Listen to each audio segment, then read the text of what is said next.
Hi all, welcome to the next video on Python for class 11 playlist. In this video we discuss all about lists. What are lists? How to create lists, initialization of the lists, traversing and manipulation of the lists, and also we will discuss various methods on lists. A list is a sequence of items. A list can have different types of items in it. Those items can be numbers, strings, or even other lists as well. Lists are mutable objects. That means we can perform in-place modifications on lists.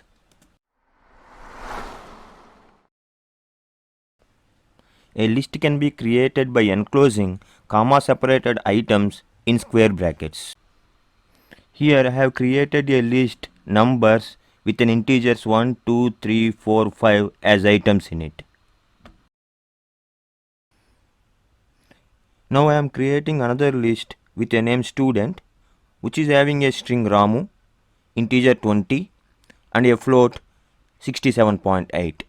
In that way we can create a list which is having different types of elements in it. Now I am creating an empty list which can be created by giving only square brackets without any elements in it.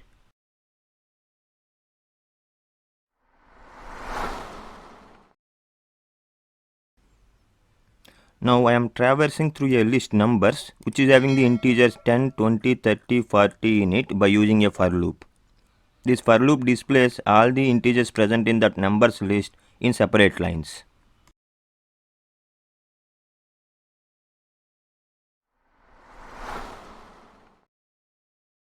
Now I am taking a list numbers which is having integers 1, 2, 3, 4 in it, and then I am going to use a built-in function len to get the length of the numbers list into the length variable, and then I am running a for loop with a range function.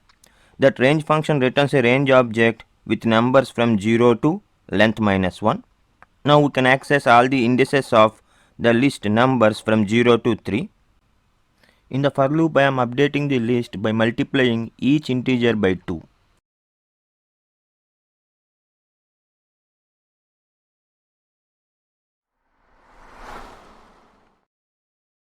A plus operator can be used to create a new list by concatenating two or more lists. Now I am taking two lists, list 1 which is having two integers in it 10 and 20, list 2 which is having three integers in it 30, 40, 50, and then I am creating a new list, list 3 which is nothing but the concatenation of list 1 and list 2. Then finally list 3 will have elements 10, 20, 30, 40, 50 integers in it.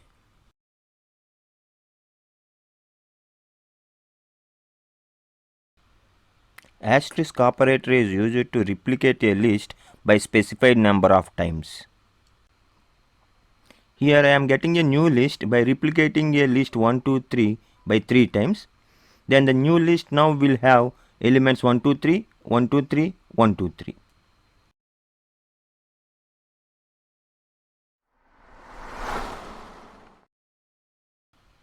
Append method is used to add an item to the end of the list. Now I am creating a list mylist with integers 10, 20, 30 in it, and then I am appending 40 by using the append method to that list. After that, if you display the list, you can find the 40 at the end of that list. Extend method adds another list of items to the end of the original list. Now I am taking two lists, list 1 which is having the integers 10 and 20, list 2 which is having the integers 30, 40 and 50. Now I am extending list 1 with list 2. That means I am appending the list 2 elements at the end of the list 1 by using the extend method. We can use the insert method to insert an item in the list at the required position. Here I want to take all the vowels into a list vowels, but here I is missing. Now I want to insert I at the position 2. That I am doing with the help of insert method, where the position is 2 and the required string is I. Then I have mentioned the I as the second argument. Then the I string is now inserted at the second position of the vowels list. Index method returns the index of the first occurrence of given item in the list. Now I am creating a list of strings, fruits, which is having 3 strings in it, mango, apple and banana. Now I am going to get the position of banana string into a variable position. If I display that position, now I will get 2, because the index of the banana string in the list fruits is 2. Now I am considering another example, numbers, which is having integers 10, 20, 30, 20, 30, 40, and then I am going to get the index of the number 20.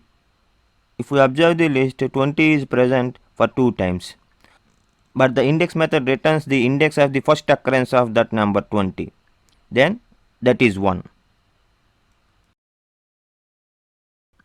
Pop method removes an item at the given index and returns it. Pop method default index is -1. That means if we don't specify any index, then the pop method removes the last item from the list. To explain the concept of pop, I am using a list numbers which is having integers 10, 20, 30, 40, 50 in it. And then I am popping an element which is present at index 3. Then I am going to get the popped item into a variable item. Since at the position 3 we have a number 40, then that will be removed and returned to a variable item. If we display the value of item, we will get 40. And then if we display the list numbers, you cannot find 40 in it because it is already popped out.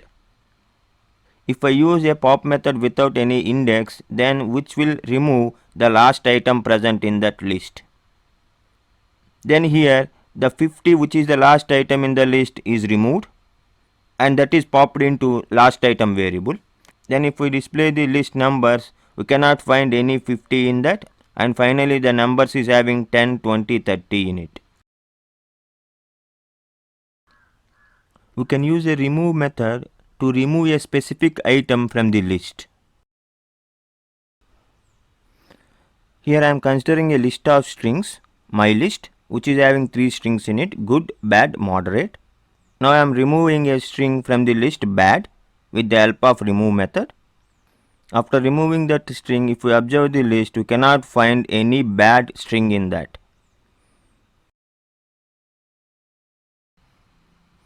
We can use the clear method to remove all the items from the list. So after the clear method, list becomes empty. Now I am considering a list with integers 10, 20, 30, and then I am using a clear method to clear all the elements present in that list. So after the clear method, this list becomes empty. Count method returns the number of occurrences of the given item in the list. That means it returns the count of the given item in the list. Now I am considering a list numbers with some integers in it. Then I am using a variable cnt to hold the return value of the count method. There I am supplying 10 as input argument for that count method. Then this count method returns the number of occurrences of that number 10 in the given list. Then cnt variable will get 3 in it because 10 occurs for 3 times in the list. We have a reverse method to reverse all the items present in the list. Here I am considering a list with 2 integers and 2 strings, and then I am using the reverse method to reverse all its items. Now all the items are reversed in the list. We can use the sort method to sort all the items present in the list. By default, the sort method considers ascending order. By making the keyword argument reverse true, we can sort the items in the descending order. Here I am using a list numbers with 6 integers in it. Then I am using the sort method to sort all the integers present in the list in the ascending order. Now I am using the keyword argument reverse with true to get all the items in this list in the descending order.